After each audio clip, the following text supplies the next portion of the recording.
Welcome back mga katambalan, mga hot topic and issue pag-usapan natin. Update po tayo kay Barbie Forteza at kay Jameson Blake. Nag-post nga po itong si Barbie sa kanyang social media account at nag-morning run nga po itong si Barbie ng 10.03 kilometer.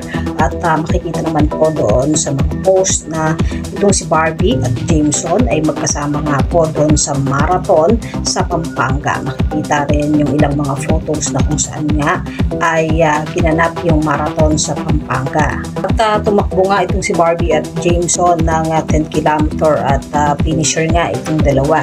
Hindi lang ito ang unang pagkakataon na parating nagkakasama itong si Jameson at Barbie sa mga marathon at maka-event na kung saan nga po ay pareho na nilang hobby.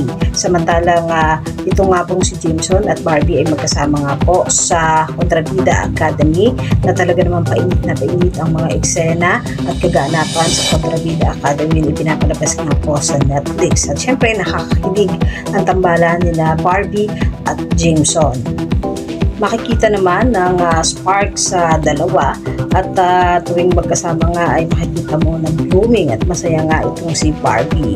Hindi lang doon sa Kontrabida Academy, maging sa kanilang hobby na pagtakbo at pagsali nga po sa mga marathon.